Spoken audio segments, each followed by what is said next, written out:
No one's going to get fired in season. That's not me putting on my rose-colored glasses or anything. It's just not going to happen.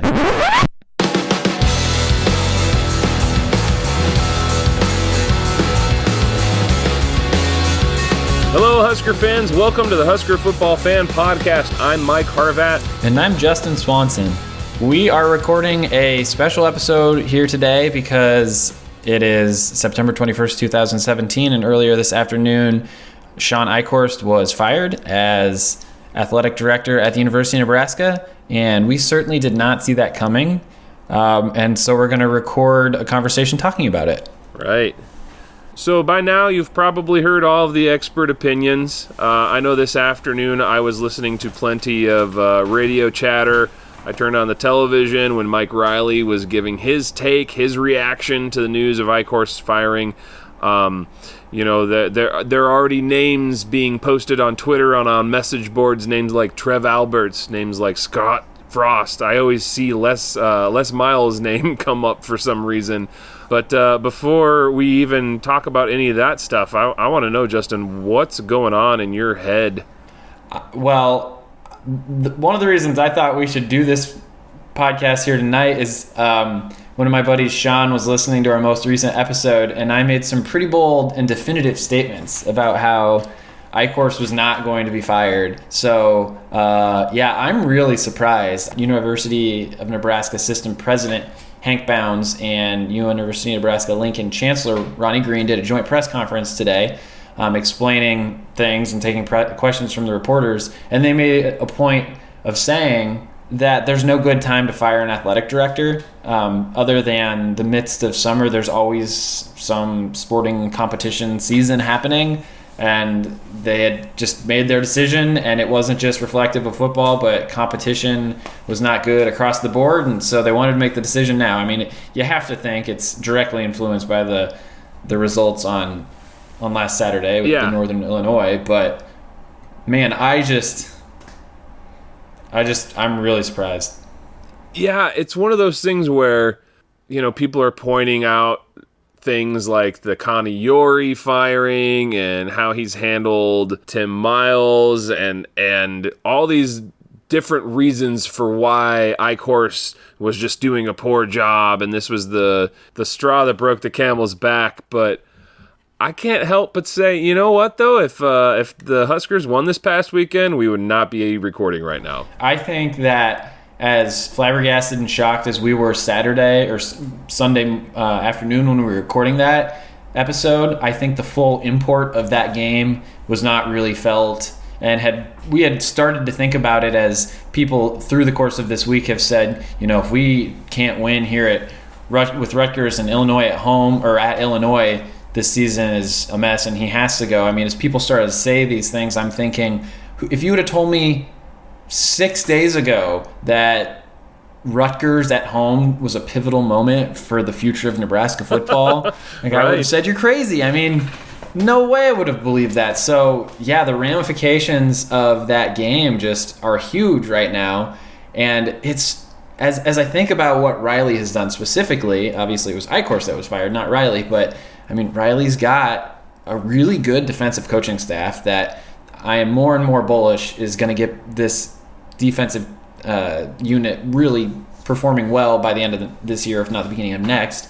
And he's got his guys in place. We've got higher recruits kind of across the board. He's got a lot of his guys plugged in. And so it's just that much more shocking that we couldn't pull it together for that Northern Illinois game. And so now here we are.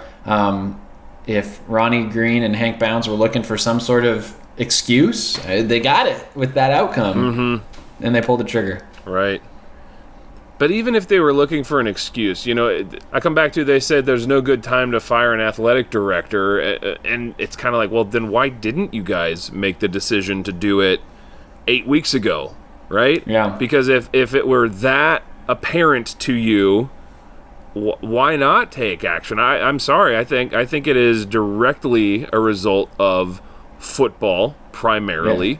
Yeah. I mean, they used the language of winning and being competitive on the field. They didn't say the court, right? And it just, man, I gotta wonder, what is the future of Nebraska football? I think they would be absolutely foolish right now to do anything with Mike Riley. At least let him finish out the season. As poor as things could get in the coming weeks, it makes absolutely no sense in terms of moving forward as a program to fire Riley. Yeah, I feel like they did try to make that point. Like, this isn't a judgment on Riley. We want all of our teams to compete, and I think that Riley's goals walking into the home game against Rutgers, his concerns are the exact same as they were yesterday. That is, he needs to win, and he needs to develop his team and be more successful because he wants to win championships. And that, I don't think that changes because the guy who hired him is gone. Now, I think there might be a little bit shorter fuse for what it takes for him to get booted, but I mean, he's done such a good job being, a good guy and running the program well. There's a little bit of grace there, but too many embarrassments, and he uses that grace up. Yeah. If Nebraska has a losing record this year, I think all bets are off. I would not be surprised by anything at that point. We said before the season in our season preview that this team was not a great team for advanced metrics because everybody was so new, and all the advanced metrics were saying we were going to be like 6-6 or 7-5 or even 5-7. Maybe they knew more than we did. Right. Maybe our hopes are coming up against the harsh facts of reality, and the reason that you couldn't get a good measurement on our guys is because those variables were actually zero and not just unknown. Right. At the same time, at the very least, I want to see Riley given an opportunity next year. I want to see how he does in 2018, 2019. If we get a repeat of this season, okay, let him go. But I've been saying for a couple of years now, that 2018 is really the year that I'm excited about seeing things really take off. And if they don't take off, okay, it was a failed experiment. But in the meantime, I just think that we're kind of being a little too reactionary for getting on the message boards and saying, oh, I hope they hire Scott Frost. Yeah, I hope Riley does really well and we don't have to fire a coach because, every time you fire a coach, like, you get 5-7 seasons from Callahan's first year. You get 6-6, 5-7 for Riley's first year, 6-7 when you got the bowl game. I mean, it hurts when you have to bring in someone to reestablish a culture. It doesn't matter who they are. And I just would much rather win now than have to restart and win later. Like I was saying in the last episode, if we do anything brash, we could be signing ourselves up for another 10 years of misery, and nobody wants that. Yeah.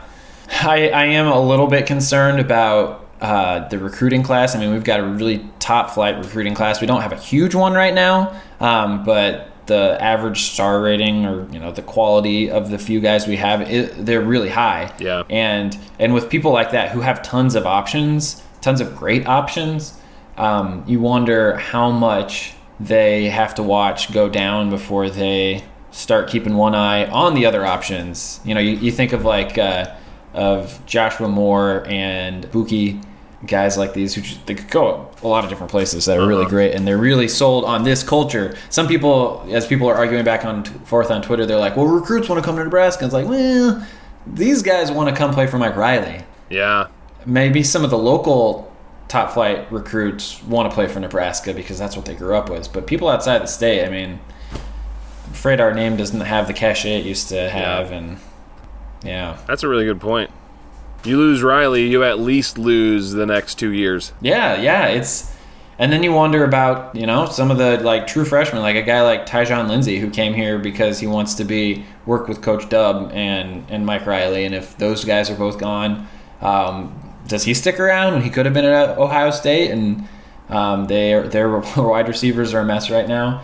And another thing I think about is another reason I don't want Riley gone is because, as I said up front, I think that this defensive staff is solid and will continue to grow. Now, I think they're going to be there's potential for them to be put in some really tough spots repeatedly when we get into the meat of our Big Ten schedule. And so maybe statistically they won't look good.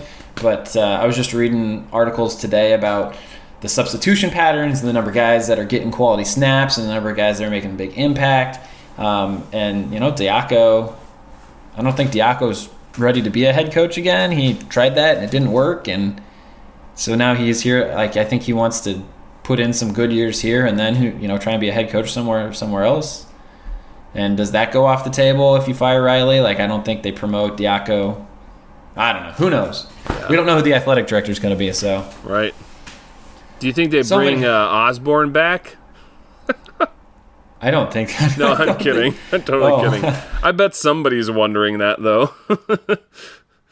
I guess we'll have to hang in there, huh, Justin? I guess. As the previous episode was titled. At the end of the day, it's about winning games. I saw some really interesting Twitter comments from some former players, some Believers. Believers? Not get out of here, Believers, but we believe in you, Believers.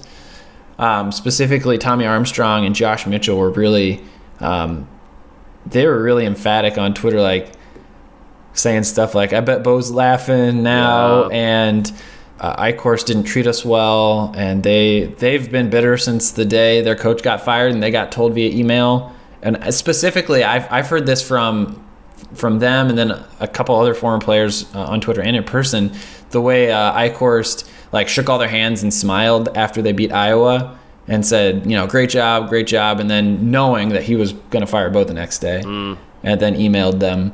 And then I guess didn't handle it well in the meeting or whatever. And then you mentioned Connie Yori and then the way that Tim Miles has been treated in terms of support or lack thereof.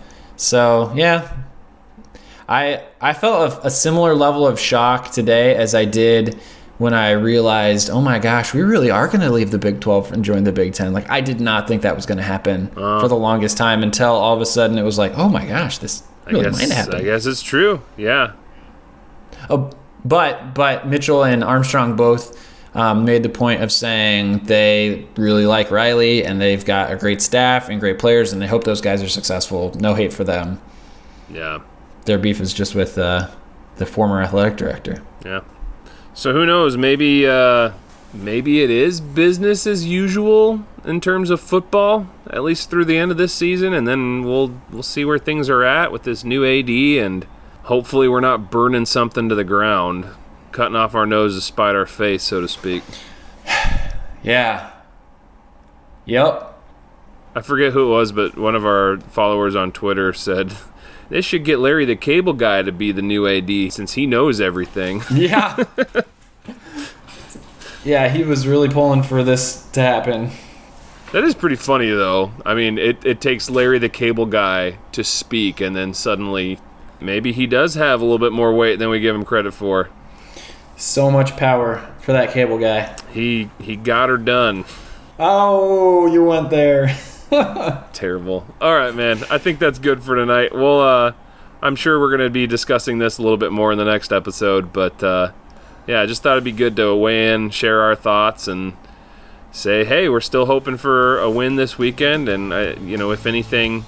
this is just a minor distraction, and the boys are just as motivated as ever to pull out a win against Rutgers this Saturday. Go Big Red. Go Big Red.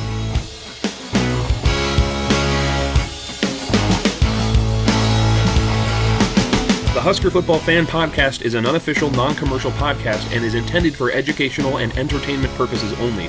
The views expressed on this podcast belong solely to the individuals expressing them. The Husker Football Fan Podcast is not endorsed by or affiliated with the Nebraska Cornhuskers or the University of Nebraska.